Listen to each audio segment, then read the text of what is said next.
Welcome back dear students.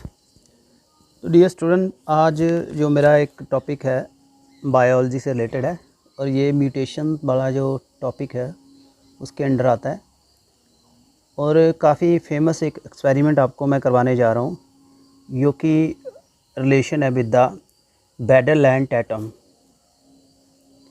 बैडल and Tatum इन्होंने experiment किया था 1948 में और इन्होंने एक्सपेरिमेंटली डेमोस्ट्रेट किया था म्यूटेशंस कैसे होती हैं। तो with the help of pink bread mould, जो पिंक ब्रेड मोल न्यूरोस्पोरा है, क्रैसा एक फंगस होता है, बहुत ये क्लासिकल है for the experimental purposes. This mould can grow normally in simple minimum medium. तो उन्होंने एक्सपेरिमेंट करके बताया था कि कैसे इन्वायरमेंटल जो फैक्टर्स हैं वो जीन की एक्टिविटी को कंट्रोल करते हैं, उससे कैसे म्यूटेशंस आती हैं। तो ये जो सारा टॉपिक है आपको डिटेल में करवाऊंगा, तो वीडियो पूरा समझने के लिए एंड तक बने रहिएगा।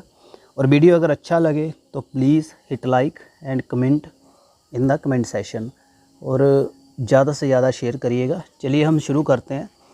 जैसे मैंने बात की थी, जो न्यूरोस्पोरा क्रैसा है, पहले आप मेनली ये जो इतनी बर्डिंग है इसके ऊपर फोकस करिए, इसको अभी छोड़ दीजिए, ये मैं बाद में अभी करवाऊंगा। पहले आप थ्योरेटिकली थोड़ा देख लीजिए इसको।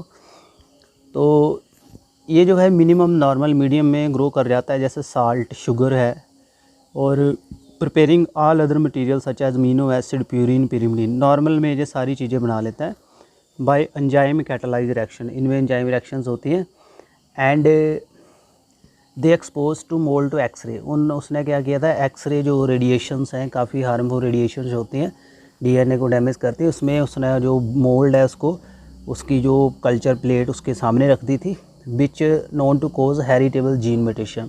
जीन म्यूटेशन उससे होगी थी and changing the base sequence of DNA. उससे डीएनए की बेस सीक्वेंस होगी इसमें न्यूरोस्पोरा के।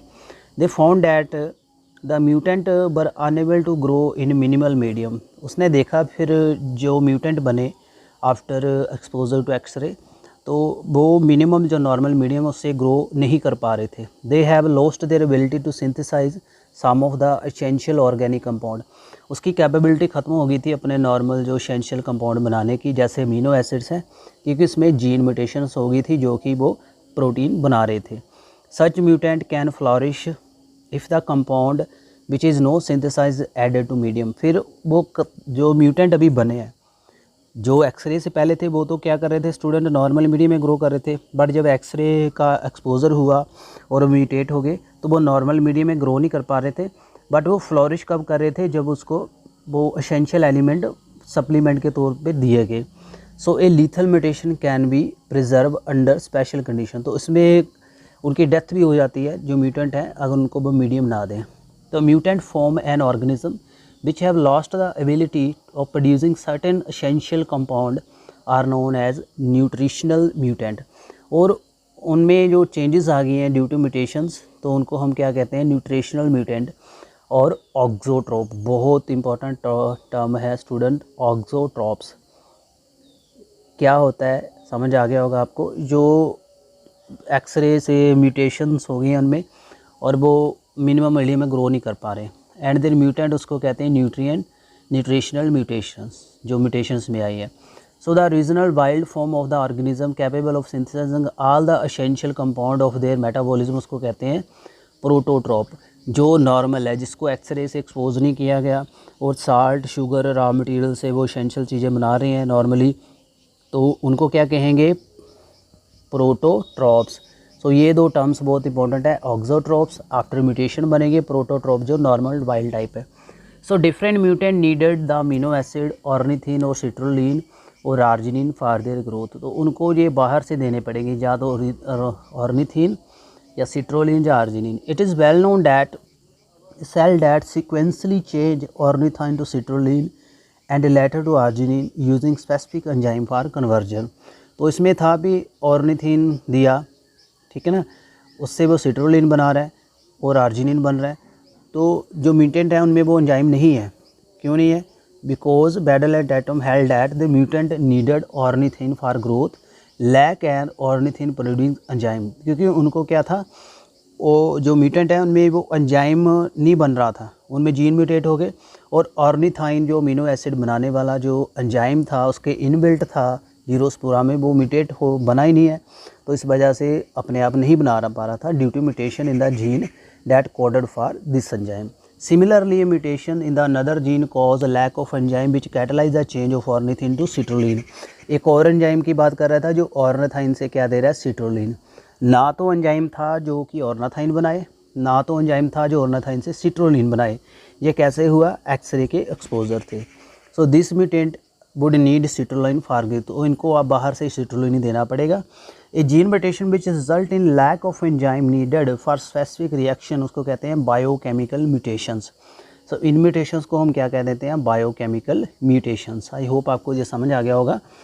यानी उनमें एंजाइम की कमी आ रही है, उसकी बायोकेमिस्ट्री जिस एंजाइम के ऊपर डिपेंड है, उसका नॉर्मल मेटाबॉलिज्म जिसके ऊपर डिपेंड है। जैसे मैं आपकी बात करूँ ह्यूमन बॉडी की, जैसे एक एंजाइम की मैं बात करता हूँ टाइलिन, सराइबोलामाइलेज बहुत एसेंशियल हार्मोन है जो आपकी सलाइवा में बनता है, कार्बोहाइड्रेट डाइजेशन को काफ़ी अच्छे से करवाता है। अगर वो ही ना होगा तो आपकी बॉडी में कार्बोहाइड्रेट का मेटाबॉलिज्म अच्छे से नहीं होगा। So lack of enzyme due to biochemical mutations जब आ जाती है तो उससे सर्टेन इनहेरिटेबल डिजीज़ आ जाती है एंजाइम की वजह से। ये तो सिर्फ न्यूरोस्पोरा पे ऊपर हुआ था, बाकी ह्यूमन में भी ये चीज़ें सारी देखी गई हैं, जैसे एल्केप्टन्यूरिया बीमारी है, फिनाइलकीटोनुरिया है, एल्बिनिज़म है, सिकल सेल एनीमिया है। ये सारी एंजाइम जो मेटाबॉलिज्म है उससे डिस्टर्ब है, यानी ये मेटाबॉलिज्म के एरर से हैं। तो इनको हम कहेंगे इनबॉर्न एरर ऑफ मेटाबॉलिज्म। ये जो बीमारियां आ जाती हैं, नॉर्मल प्रोडक्ट नहीं बन रहे, या उसका रॉ मटेरियल नहीं बन रहा, एंजाइम नहीं बन रहे, तो ये हमारे मेटाबॉलिज्म से रिलेटेड है। हमारे डाइजेस्टिव सबस्ट्रेट को ब्रेक डाउन एंड एनाबलाइज करने की प्रोसेस में ये एंजाइम काम करते हैं।